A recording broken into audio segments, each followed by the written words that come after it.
I struggled to find my voice, barely managing to speak, merely echoing the words of my mother-in-law, Aria. That's exactly what I mean. If it weren't for you, none of this would have happened. I do not acknowledge you as Noel's wife. You're not suitable. That's what I mean. Why? Why all of a sudden? Why say such things? I questioned, bewildered by the sudden onslaught of accusations. It's a problem that you've lied this long without understanding such things. Realize it. It's true what they say, children from low-level single-parent homes have issues. Seeing you has only reinforced that belief, Aria continued, her words cutting deep. My name is Sierra, a 35-year-old office worker living with my husband and elementary school-aged child. A family of 3. Since the beginning of my marriage, we've lived close to my husband Noel's family home. We maintained a good relationship while keeping a comfortable distance. The turning point in our relationship with father-in-law and Aria came a few years ago when father-in-law passed away after a long illness. Aria's grief at losing him was painfully evident. Considering Noel's commute, we planned to move, but seeing Aria's condition made leaving her alone worrisome. Noel and I discussed it many times. We decided to stay put until Aria's situation stabilized. That's when it started. Slowly but surely, Aria began to overstep our personal space. When father-in-law was alive, she never visited our home unnecessarily. She never came unannounced, not as far as I knew. But now, she suddenly started showing up without any notice. It began as a day or two, but recently she's at our house half the week. If only she gave prior notice, I could bear it. But entertaining Aria when she's so unpleasant is disheartening, especially since she only brings unpleasant conversations. Sierra, you're always home late, aren't you? Are you that busy with work? Are you taking proper care of Noel? Aria's words felt like barbs, each one piercing deeper. What exactly do you mean by proper care? I managed to interject. Just what I said. Are you serving nutritious meals and looking after his health? Aria's gaze pierced through me, demanding an answer. Noel is the pillar of our family, my precious son, I responded, trying to defend myself. Sierra, you're not just serving him frozen meals and hot deli food because you're short on time, are you? Aria's accusatory tone filled the room. I glanced at the freezer, feeling the weight of her judgment. Oh, well, not always, but sometimes yes. Not having time is just an excuse. Stop making excuses, Sierra. Show some responsibility as a homemaker in charge of your family's health. Aria lectured, her words like a relentless barrage. Aria, a longtime middle school teacher, always judged everything by her standards without considering others. Since a minor incident in middle school due to my family background, I've had a poor impression of teachers, including Aria. I couldn't say anything and just listen during her lectures, maybe seeming unreliable. But as Aria's behavior gradually changed, it became harder to bear. Before, she used to come unannounced to lecture or make snide remarks. But lately, she started bringing homemade meals, always in such large quantities that our family couldn't finish in one go, mostly Noel's favorites. At first, I thanked her for her efforts. Encouraged by this, Aria began bringing food daily. Sierra, I understand you're busy, but can't you come home earlier? The meals I prepare get cold because I can't get them inside. I want Noel to eat them while they're hot, Aria would say, her tone dripping with expectation. I'm sorry. I do want to come home early, but it's just a busy period at work right now, I'd explain, feeling the weight of guilt on my shoulders. But you say that, yet isn't it just that you're not good at your job? I heard on TV recently that people who are good at their jobs manage to leave on time. On the contrary, those who aren't good stay late and work overtime. It's like they were talking about you, Sierra. Aren't you, in fact, not good at your job? Aria's words stung, each one a sharp reminder of my perceived shortcomings. No, that's not it. I think I do my job well enough. I try to defend myself, but Aria's disapproving gaze made me feel small. I'm only making and bringing these meals because you always serve hot deli food. Don't you understand that if you come home late because of work, it's all for nothing? Don't you feel even a bit sorry for receiving all these meals I've made? Aria's frustration was palpable, her words hanging in the air like an accusation. I never asked her to cook for us. Neither did Noel. Of course, I thanked her and accepted the meals, but it was all Aria imposing her goodwill. It was a nuisance, albeit one I was grateful for. Then one day, Aria said something that pushed me to my limit. See, you're never home. When I visited, I suggested a solution to avoid wasting the meals Aria prepared. I think it's better if I also have a key to your house. That way, I can drop off the food anytime. Plus, with things being unsafe these days, I can quickly come over if something happens. Just ask Noel to give me a spare key, okay? Hearing this, I realized I couldn't handle it alone anymore. I consulted Noel about Aria's request.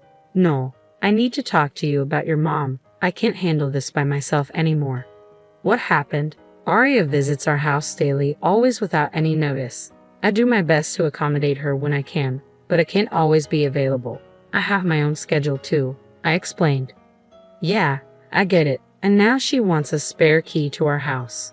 It's hard enough as it is, but if she can enter when we're not home, that's unbearable. If we give her one, she might start coming over all the time. Just the thought is frightening. I'm sorry to speak this way about your mom. Seriously, Mom said that. I don't like the idea of her coming in with a spare key either," Noel responded sympathetically. "Okay, I understand it might be hard for you to say so. I'll talk to her clearly about it," Noel promised. I was glad I talked to Noel. The next day while I was at work, Aria called. "Sierra, what time will you be home today?" "What do you mean?" "Well, I made too much beef stew, Noel's favorite. I thought I'd bring it over. So what time will you be home?" "I see. In that case, I should be home a little after 7, so I'll definitely be there by 7:30. "All right, I'll come around then, thanks." It might have been the first time Aria called before visiting. Noel must have talked to her already. I was impressed by how quickly things change. But honestly, I didn't just want her to call before visits. I wanted her to stop visiting altogether. That was my true wish. But for now, I was genuinely happy she called in advance. Aria's visit frequency didn't change, but she started calling beforehand. That alone significantly reduced my stress. However, after a while, I noticed something odd. I started running into Aria more often when I was out. At first, it was just a coincidence. I initially brushed off the frequent encounters with Aria as mere coincidence. Whether it was during our family shopping trips on weekends, while buying toys with my child, or unexpectedly running into her at the station on weekday evenings, it all seemed too much to attribute to chance. Yet, oddly enough, these chance meetings never led to anything more than brief exchanges of greetings and explanations of what we were doing. Perhaps that's why, before I knew it, I had grown accustomed to this recurring situation. On one particular holiday, amidst these frequent encounters, we decided to tidy up the house in preparation for the delivery of a sofa set Noel had been eyeing for a while. Initially focused on cleaning the living room, where the new sofa would be placed, we found ourselves inadvertently getting carried away and tidying up the kitchen and bedroom as well. In a corner of the bedroom, we stumbled upon an inconspicuous outlet that seemed unlikely to ever be used. There we discovered a double outlet adapter plugged in, which neither Noel nor I remembered buying or placing there. Sensing something amiss, we silently checked all the outlets in the house. We uncovered mysterious outlet adapters in the kitchen and living room as well, making 3 in total. Though we had an inkling of what it might signify, we were too afraid to voice our suspicions. "Isn't this like those things you see on TV sometimes?" Noel finally broke the uneasy silence, voicing the question that lingered between us. Who would do this, and why? Mid-conversation, Noel abruptly asked about the whereabouts of our banking card, leaving me bewildered. Not understanding his concern at first, Noel clarified, "Is our banking card here? Has it gone missing?" His words sent a chill down my spine. With mounting unease, Noel gestured for us to move to the living room, cautiously suggesting that we might be bugged. "It's better not to talk about it here. We should be safe here. It's far enough," he whispered, trying to reassure me. As panic threatened to set in, I reached for the phone to call the police. But Noel stopped me, advising caution.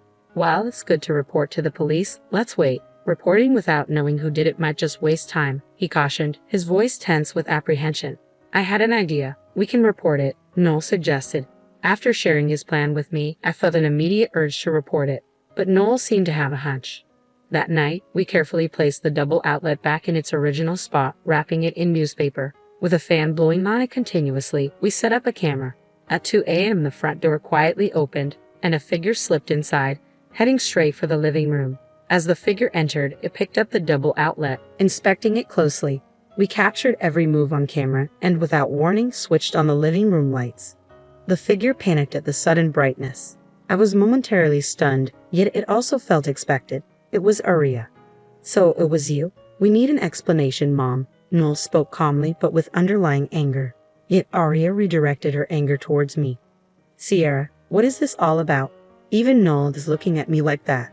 What's going on? Don't play dumb. What were you checking by sneaking into our house in the middle of the night? I demanded, struggling to contain my frustration. What does it matter? More importantly, why are you two so angry with me? Arya retorted defensively, failing to grasp the severity of her actions. This was all my husband's idea. We're the ones asking for an explanation, not you, Arya. If you have something to say, answer our questions first, I asserted firmly. Sierra's right. If you're going to play dumb, we'll call the police. Understand? Noel's voice was cold, and Arya's demeanor shifted as she realized there was no room for negotiation. Reporting to the police? That's an overreaction. We're family. There's no need for such formalities.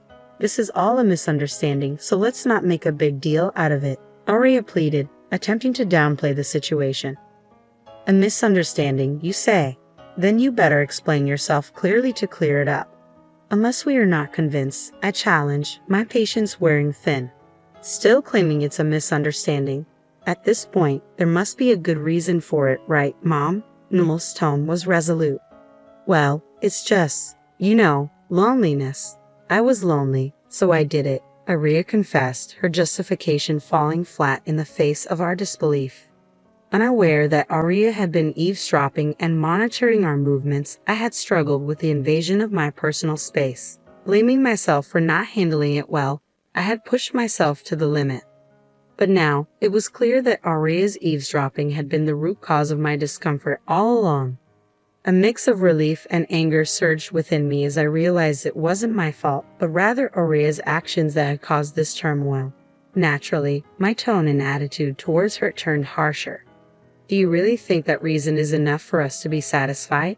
What you're doing, Arya, is absolutely inexcusable. Don't you understand that? I confronted her, my frustration palpable. Sierra's right, Mom. We can't accept that reason, and we can't forgive what you've been doing. I hate to say it, but what you're doing is wrong. If things continue like this, we can't have a relationship like before, Noel added firmly. Wait, Noel, I'm your parent. How can you say such terrible things to your own mother? You weren't like this before, were you? Arya's plea was desperate, seeking pity. But Noel remained cold and distant. Who's causing this, Mom? You won't admit your own actions and your reasons are selfish. It's obviously wrong. Enough is enough. We're leaving here. Of course, we won't tell you where we're moving. Noel, why? Arya, please stop. You betrayed your own son. Don't you understand how he feels? I interjected, hoping for reconciliation. But my attempts fell on deaf ears. Arya's sudden outburst shocked me. It's all because of you. If you hadn't been here, I wouldn't have had to do any of this. If only you hadn't married Noel, she accused, her words filled with bitterness. I couldn't comprehend the sudden outburst from Arya. My fault? I managed to speak, echoing Arya's words. That's exactly what I mean. If it weren't for you, none of this would have happened. I do not acknowledge you as Noel's wife. You're not suitable. That's what I mean. Why? Why say such things so suddenly? It's a problem that you've lived this long without understanding such things. Realize it. It's true what they say. Children from low-level single-parent homes often have issues. Seeing you has only reinforced that belief, Arya retorted, her hostility evident. Noel, finally catching up to the situation, hurriedly tried to stop Arya. Mom, what are you saying all of a sudden? Do you realize what you're saying? He questioned, his concern evident. I thought you would feel constrained by marrying a woman from such a low-level family. That's why I was monitoring to prevent any problems. It's all for your sake, Noel, Arya confessed abruptly. Her words left us baffled, especially Noel, who seemed to be encountering this side of his mother for the first time. He was unsure how to react. My confusion differed from Noel's. I was puzzled by Arya's choice of words directed at me. They felt oddly familiar. Eventually, a memory resurfaced, and I decided to confront Arya. Arya, I heard you were a middle school teacher. Is that true? I asked, seemingly diverting from the situation at hand. Her exaggerated reaction to my question sparked a realization within me. If you were a middle school teacher, you must know many other teachers, right? There's a teacher I can't forget. Is she perhaps an acquaintance of yours? I mentioned a name, and Aria's reaction confirmed my suspicions. She became visibly shaken and stuttered in response. Why that name? I prodded further, now certain of the connection. It seemed my former middle school homeroom teacher was a point of contention. I thought so. It's connected. Seeing Aria's reaction, I was certain my suspicions were correct.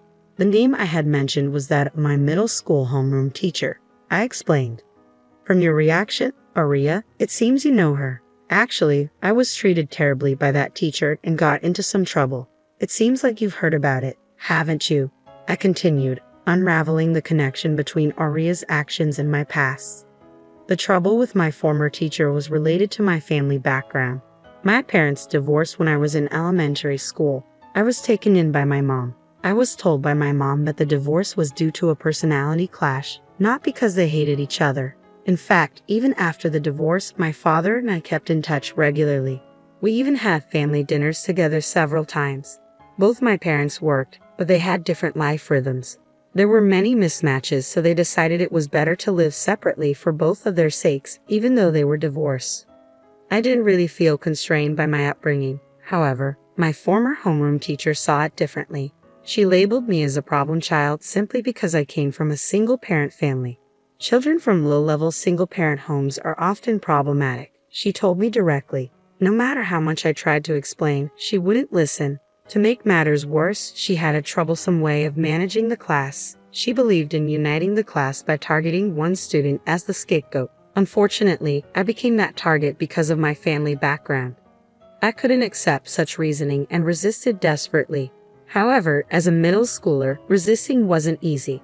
When I was cornered beyond my capacity, I finally opened up to my parents. They acted quickly upon hearing my story, and there was an immediate discussion with the teacher. The issue was resolved swiftly. The teacher resigned as the class homeroom teacher and left the school unexpectedly the middle of the year.